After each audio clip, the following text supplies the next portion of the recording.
Let me begin this morning by saying that I love the church. I'm a church baby. I love the songs, I love the singing, I love the shouting, the worship and the adoration. It could be CCM, contemporary, traditional. I love it all. But here's the reality. The church that I know is not the church that my parents knew growing up. Now watch this. I see a different church that's emerging. We don't have any reverence for things that draw you near to worship. No stained glass windows, no hymnals. We don't talk in the hushed tones in the sanctuary anymore. We don't have Bibles on the back of pews anymore. How about the fact that churches don't even have pews? No communion table with the 2 chairs. They used to tell you don't touch it. But nowadays, churches are built like theaters and comedy clubs. Everybody got to have flat screens or huge video screens. Now, Bishop, I'm not talking about y'all. Music dominating our service. And preparing for church used to be a whole vibe in my family. You know, getting your clothes dry clean, getting haircuts, getting your hair done at the beauty salon. But now it's different. People are wearing ripped jeans to church. Their clothes are so tight the whole praise team look like sausages. Strobe lights, you got neon lights and smoke machines. Sunday morning services have turned into American Idol, Sunday's Best, and The Voice all rolled in one. Now, you say that those things don't mean anything. But I challenge you today that we have lost something.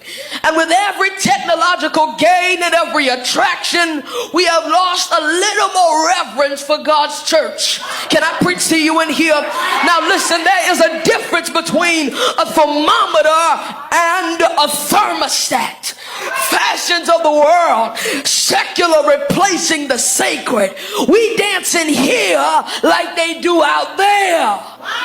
Something's wrong with us when we let an artist who talks about stuffing scriptures in her private places be the featured psalmist or soundtrack artist in our church or family gatherings. The book of Malachi calls it polluted bread on the altar. Now, you can eat it, but it's poison. And the Bible says that there's a way that seemeth right unto a man, but the end of that way leads to destruction. And in the Old Testament, when the ark of the Lord was returning from exile, a man named Uzzah was killed because he tried to keep the ark from falling off a cart pulled by oxen. And week after week and Sunday after Sunday, we don't experience the glory in the church because the presence of the Lord is being pulled by people who live like animals, but they want to pull the cart. Now listen, we're good at performing. We're good at being hypocritical. Even the word hypocrite means actor. The problem with us is that we act just to keep people in the seats. We don't see the glory no more because we turned to tricks to keep the people coming into the church. Now listen, I'm just a young man, but I'm noticing that this is a strange time in the church. Everybody gets offended. Nobody likes to be corrected. Nobody reads their word anymore. Preachers are repeating YouTube sermons. The Bible is not the authority in these so-called Christian churches anymore. These so-called Christians are carrying crystals. They burn sage. They manifested. They have spirit guides. And we are creating our own theology. And in the meantime, mosques and masjids are growing because somebody really wants a standard. And you got to give it up to the Muslims. They're giving up makeup. They're giving up flashy clothing. They'll stop eating pork. They'll even take off of work for a prayer meeting. And the problem with us is the church has become so preoccupied with accommodating the sinner that we have lost our standard. And the Bible says when there is no standard, the people cast off restraint. That means that we do anything. But here's the problem. When the church aligns itself and makes alliances with the world, she loses her innocence and becomes cheap.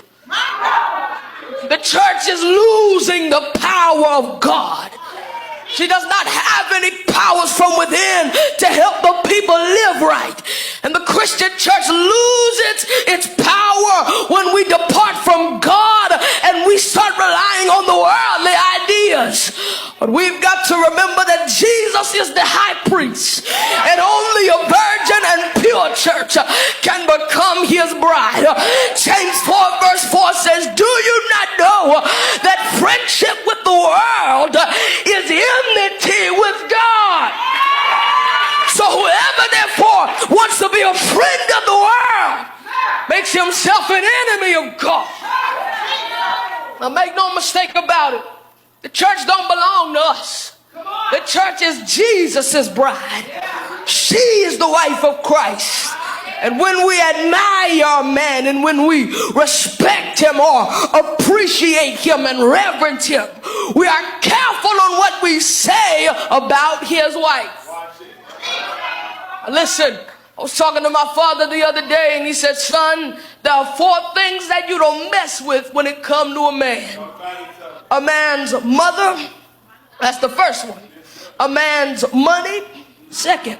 A man's children, and a man's wife. Now, you can't celebrate the groom and insult the bride. No, I can't hear nobody. You can't celebrate the groom and insult the bride. You've got to be careful on how you put your mouth on the church. People nowadays are running along and saying that the church is this or the church is that. But the funny thing is, it's not the unbeliever or the heathen who tear down the church as much as it is the fellow Christians who dump on the church.